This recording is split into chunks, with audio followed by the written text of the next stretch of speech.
I'm gonna show you guys how to make homemade gnocchi and a homemade pesto to go with it. So you're gonna need 2 potatoes, clean potatoes. And you're gonna boil them for about 25 minutes or until they're fork tender. While potatoes are boiling, we're gonna make our pesto. Take 3 ounces of pine nuts because that's all this little packaging gave us for $7.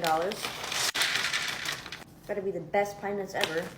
Toast them at 400 degrees for about 5 minutes, just to add a little color. For my pesto, I'm using a lot of garlic. I'm gonna do 4 cloves. Now we're gonna grate some cheese, Parmesan. I like cheese as much as I like garlic, so I'm gonna do a lot, maybe like a half a cup.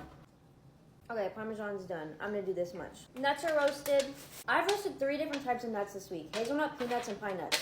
What's next? Bring it in a food processor. In the food processor, I'm adding the garlic, roasted pine nuts, and juice of half a lemon. Now blend this up. Now that it looks like this, add about this much basil, about a cup. Blend again. Now that it looks like this, hold on, why does that camera quality look so good?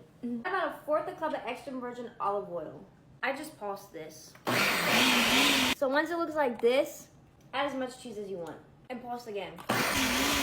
Pesto's done. And the potatoes are done boiling. By fork tender, I mean like this, like fork tender. Now I'm just gonna peel off the skin. Actually, you would use a ricer, but I don't have one, so I'm gonna use a strainer. I'm just gonna pass the potatoes through, just so they're still nice and fluffy. I want ricotta with this, but I don't have any. Maybe I'll just make it. Yeah, I'm gonna make the ricotta. Ricotta tutorial coming. Now I'm gonna create a well in the potatoes. I'm gonna add 1 egg yolk. I have about a half a cup of 00 flour here. I'm gonna add some salt. I'm gonna mix the potato and egg in together. Sprinkle some flour on top first. I'm just gonna sprinkle some more flour and then just knead as I go. This is after a few minutes of kneading. This is what she looks like. Now I'm gonna cut it into 4 pieces. So fluffy. And I'm gonna roll it out about 12 inches long. I'm gonna cut them into like 1/2-inch pieces, like little pillows. Add some flour to the side. I don't have one of those like gnocchi boards where you form it. I have a fork, so I'm gonna show you how to form it with a fork.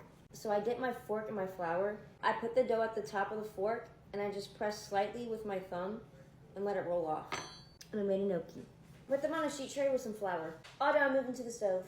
I have some boiling water. I'm gonna salt like the ocean. Add my gnocchi for about 30 seconds or until they start floating. Once they're done cooking, they look like this. So after you take them out, you can put it directly into your sauce. I like them to be a little crispy, so I'm gonna fry them first.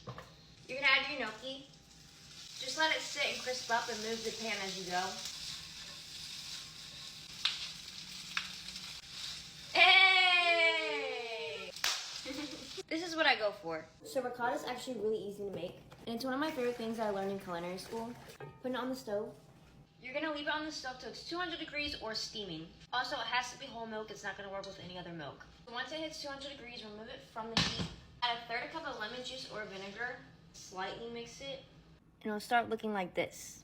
And you're gonna leave it alone for like 10 minutes. You're gonna take a bowl and a strainer and some cheesecloth. If you don't have it, like me, I'm using paper towel. I don't know where it went. And pour it. Let it sit for like 30 minutes so all the liquid drains out. This is what it looks like after sitting. Homemade ricotta cheese. So I'm gonna add a pesto. To the pesto, I'm just gonna add a little bit of cream. Little mix. Now that it's nice and smooth and all incorporated, add our gnocchi. I'm just mixing it all in. Now plate. Add some of this homemade ricotta on top. This is what she looks like. What is it? What's it? Creamy pesto gnocchi with a homemade ricotta on top. That's good. It tastes like pasta. Oh. Oh, 15 out of 10. Oh my god.